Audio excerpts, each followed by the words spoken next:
Greetings, everyone. This is Jed Schlackman. I work as a holistic counselor and energy healer. And for this video, I'll be speaking about a couple of words or terms that are commonly used in the field of mental health, and in particular in relation to ADHD and the autistic spectrum. The words I'll be referring to are neurodevelopmental or neurodevelopmental disorder and neurodiversity. And I want to address both of those terms. They both involve the word, or part of the word neuro, which refers to the brain and nervous system.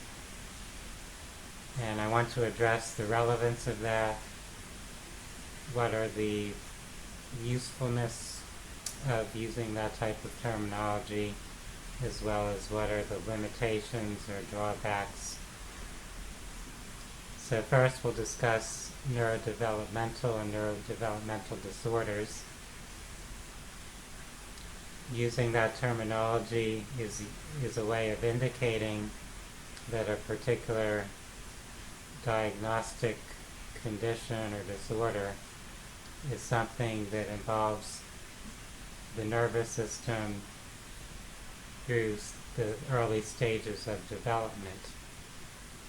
So if we look at ADD or ADHD and autistic spectrum and how they're diagnosed, it's almost always considered to be something that occurs starting in childhood.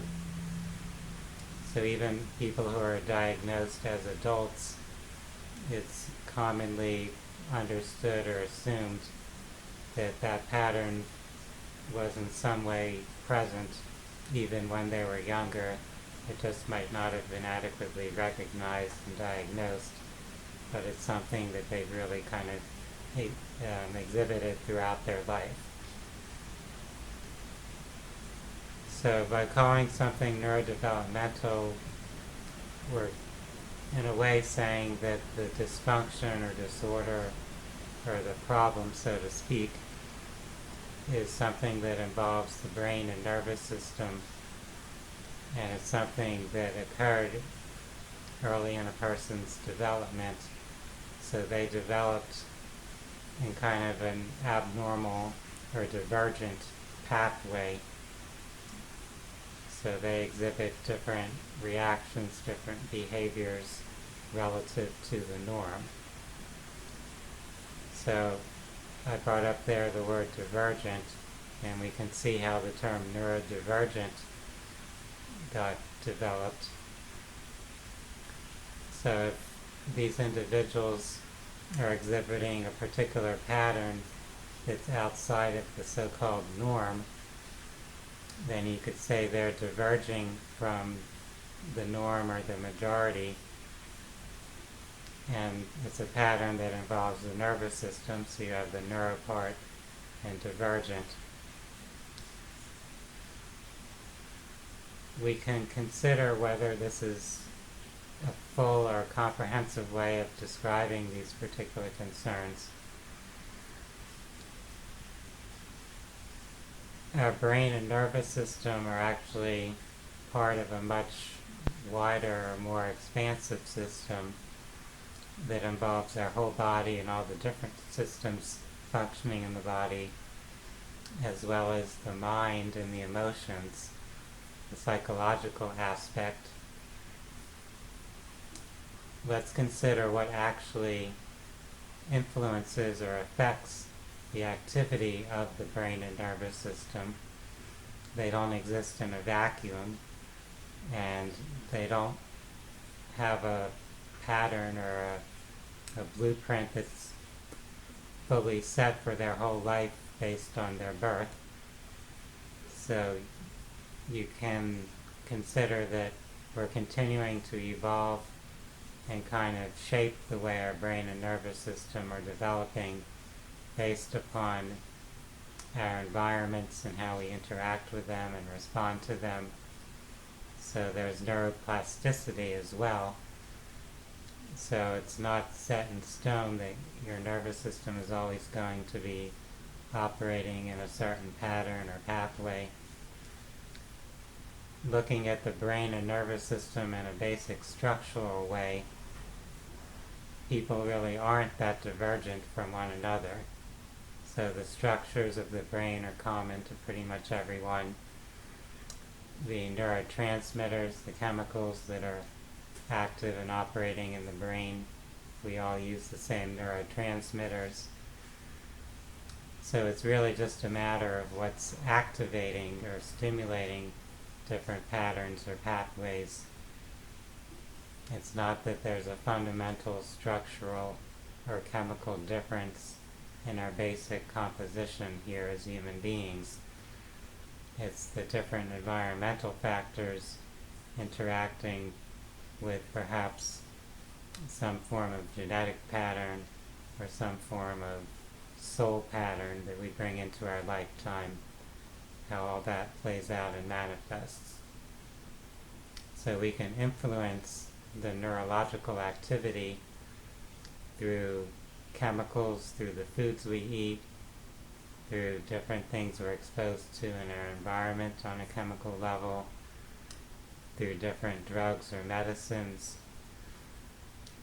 People who say that ADHD and autism are neurodevelopmental disorders often have this assumption that it's something that's in some way set in stone in a way in our biology, in our genetics, and a person is going to always be limited by that, and they may always may need to take a certain medication that's prescribed to compensate for that divergent way that their nervous system seems to usually be activated. That kind of ignores the role that stress and trauma and environmental factors may play, and how things that we're eating, our diet, our nutrition, chemicals in the food, the water, the air, etc., are impacting our nervous system. One challenge is that people who have different diagnosed psychological patterns or issues often feel stigmatized. They may feel like people are mistreating them, bullying them, insulting them, in some way rejecting them, and that creates this kind of self-esteem issue or self-concept issue, a feeling of insecurity or social anxiety. So in order to help themselves feel empowered and kind of overcome that sense of being stigmatized or looked down upon in some way, they'll embrace the idea that neurodivergence is something that we should all accept and embrace and acknowledge, and in some way as a society we should try to adapt to cater in some way to this divergence, to the different ways certain people are functioning or operating in their social environment. So that's positive in some respects. So I feel it is very valuable to show love and respect and appreciation for everyone, no matter what differences they may present. Not everyone has to fit into the norm, to the way the majority are functioning. However, that can be taken too far, where by overly accommodating people who are not fitting in, who are functioning in some manner outside of the norm, we can actually ignore genuine impairments that they have that can actually be effectively treated or ameliorated in some manner. This is kind of a difficult thing to speak about in many contexts or many environments, where people are sort of polarized in one way or another. Some environments tend to over-pathologize, so they look at people's functioning and label it a disorder or a disease and want to come in there with some form of treatment or remedy that they feel is necessary. But then you have the other extreme where it's possible to over-normalize. So you have people that are actually suffering in some manner or dysfunctional in whichever ways. They're not able to even handle basic social interactions or take care of themselves in certain ways. It's hard for them to have a job, to have a partner relationship, so they're really struggling in life. And if we kind of decide to over-embrace their difference or divergence, we might neglect to identify what may have triggered those particular issues to develop, and we may fail to provide resources or therapies or treatments that could actually enhance those people's lives, that could enable them to function in a more balanced and whole kind of manner. One thing to consider is that when we're exposed to different stresses and traumas and things that may impair us in one way, we develop some form of skill or compensation that could actually give us extra capabilities in some other way. You can think of the example of people who have an impairment in one of their senses, and their other senses, because they're using those more, then actually become more acute or stronger. So that can happen with other things. If a person is not able to use a certain aspect of their brain and neurological function in an optimal manner, they may develop some other skill or talent that activates another aspect of their nervous system. So let's say a person who's having difficulty engaging socially and emotionally with other people, they may become more focused on their internal thought processes or their intuition, so they may become very gifted in certain ways. They might become very talented in math or science. So there's some potential giftedness in a sense that might occur simultaneous to a person having some impairments or deficits in other ways. And we could say that they're neurodivergent, and we want to embrace those differences and just kind of adapt the environment or the society around them to help them function better with their particular deficits or impairments. But we might also find a way to help them actually improve in those areas to kind of overcome the weaknesses or impairments and not lose those other skills or talents that they've developed.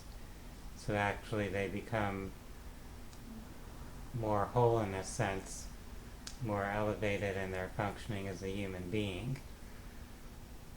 That's a possibility or potential there, and it's not in any way denying their value or rejecting them or not respecting them to say that that's possible, that there are resources and treatments that could actually help them fully function and not be functioning in a deficient way in some aspects of their life. And this also involves the idea that there are forms of physical harm or damage that have occurred that could actually be triggering some of the symptoms that get labeled as ADHD or autistic spectrum. So if you have toxins built up in your body that are disrupting certain brain pathways, let's say, those might also be causing problems with other aspects of your body and your health, and you don't want to ignore that just to embrace your neurodivergence. So you could actually look at what's happening physiologically that could be interfering with full functioning of the nervous system, and there could be ways to treat that, and that's not in any way disrespecting that someone has some aspect of their personality that is somewhat different or outside of the norm per se. We could consider that we all have kind of different strengths and weaknesses in terms of our personality, and because of that, there may be certain conditions or certain areas in which we are extra vulnerable to stresses and traumas and toxins in our environment. So a person who has a certain kind of baseline personality, when they're exposed to trauma or when they're exposed to certain chemicals from the environment that could impair the nervous system, they're the ones who are affected, whereas other people would not be affected in the same way by those particular stresses, traumas, environmental toxins, etc. So it's interplay or interaction of all those different factors that's helpful to conceptualize, to not look at things as just one-dimensional or linear or a single causality. Things are somewhat more complex. So from my perspective, we can consider terms like neurodivergent and neurodevelopmental as having a limited usefulness. They bring the focus to the nervous system and what appears to be going on with the nervous system in correlation with the symptoms that are identified as descriptive of a particular psychiatric disorder, such as ADHD or autism. So if we only focus on defining things in that way, saying we're seeing a particular pattern of activity in the nervous system and a particular set of symptoms, and we're linking those together and defining it in that way, we're not really looking beyond that. We're kind of stuck in a particular box or paradigm and not considering the range of factors that could actually affect or influence the nervous system, how it's developing, how a particular pattern of functioning gets activated and perpetuated. And there are a variety of ways we might be able to provide therapies and intervene that could actually lead to what you would label a recovery from those particular diagnoses. So people who are diagnosed with ADHD, autistic spectrum disorder, and other conditions that might get labeled as neurodevelopmental, there are many, many cases of people recovering, of moving past displaying the symptoms where they're given that label. You could call it being in remission or recovery. There's different labels you could apply to that, but the reality is that at some point they presented where the symptoms were identified as meeting criteria for a disorder, and then over time, perhaps through particular therapies or interventions, they then no longer met that criteria. They no longer have what would give cause to label them. So this is something I encourage everyone to consider, that there can be drawbacks to things that initially are generated to provide usefulness to the therapeutic community or to the community of people who've been given diagnoses. Obviously, people who have received some type of label of a disorder don't want to feel stigmatized. They don't want to feel in some way demeaned, rejected, excluded, etc. They want people to value them, to embrace them, to fully accept them as they are, and to not discriminate against them. But the reality is that there are particular limitations, particular, you could call it disabilities or handicaps, or constrictions in how those people are able to function that do impact their relationships with other people, their ability to perform in school and in a workplace.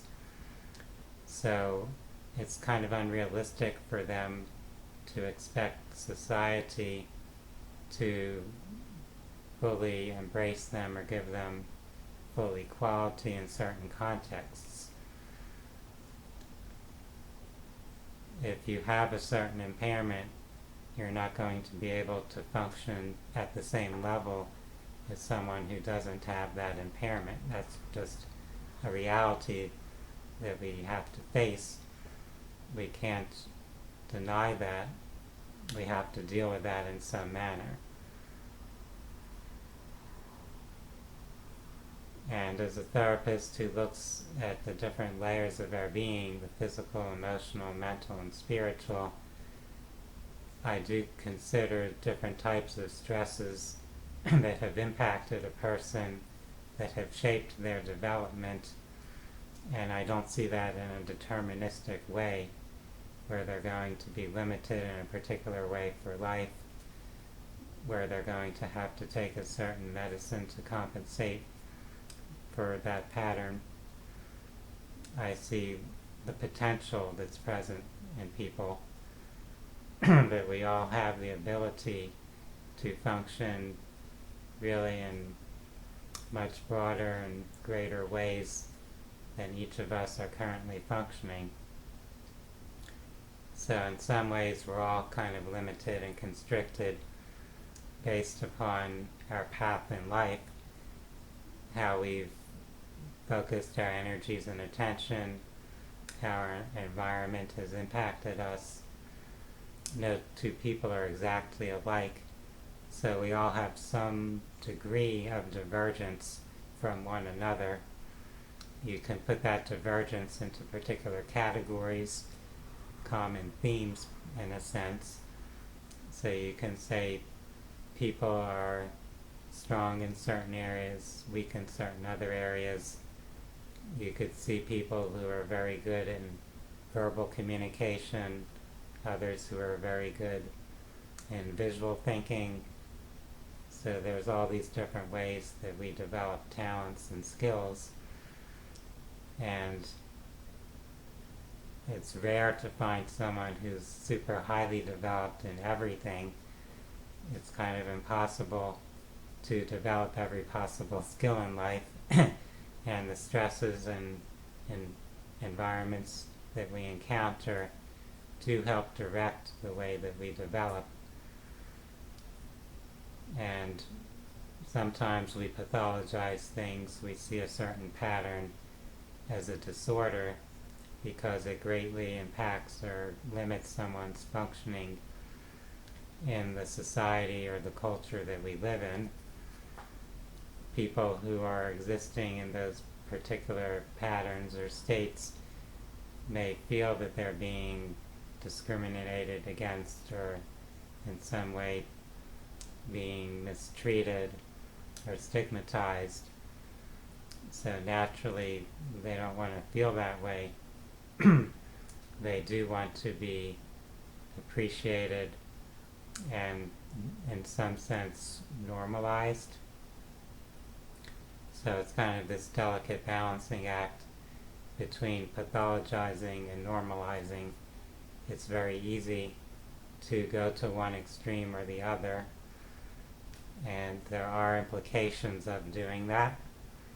If you over-pathologize, you do sometimes have a negative impact on a person's self-worth or self-esteem or self-confidence.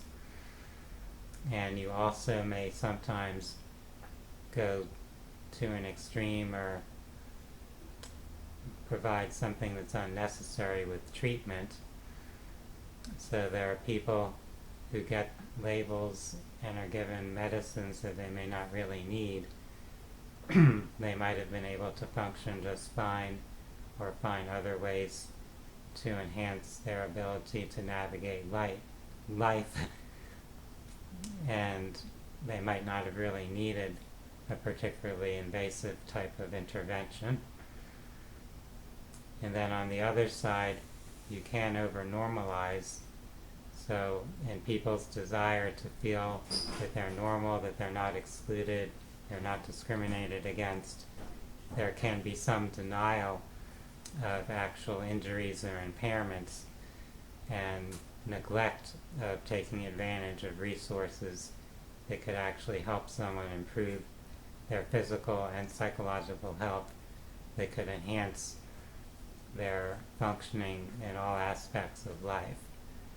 So the takeaway from what I want to share here is to be conscious of the implications of going too far with pathologizing or too far with normalizing, and to look at the language and terminology that we're using to see in what ways it might be limiting us, such as neurodevelopmental, neurodivergent. So focusing only on the brain and nervous system can lead us away from looking at the broader system of all the things that are actually influencing our activity in terms of brain and neurology. One challenge is that it's easy to look at behaviors or symptoms and then look at imaging of brain activity and make some assumptions from that. So if a person has a particular label and you compare their brain scans with brain scans of people who don't have that label, you can find some patterns of difference. But what does that actually mean? So the activity of the brain is, of course, going to correlate with what state a person is in, how they're using their brain, how they're focusing or functioning. But that doesn't mean they can't shift or change those patterns. They have, as I said earlier, the same basic structure of the brain, the same pathways that exist in the nervous system that could be used, the same neurotransmitters. Everyone's bodies create serotonin and dopamine, acetylcholine, all these different chemicals that our bodies use to activate certain patterns of activity. We all have them. They all exist in everyone. It's just different variables in terms of our emotions, our thought patterns, and our lifestyle, how much we exercise, what we eat, what medications we use. All of those things are going to affect your brain state or nervous system state at any given time. But we can redirect or reprogram those patterns if we choose to, if we desire to. Some of that can be done working with our subconscious mind.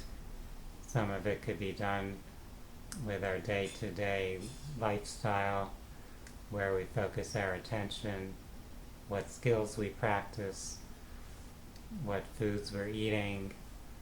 All of these things can help reroute or reactivate different patterns and pathways.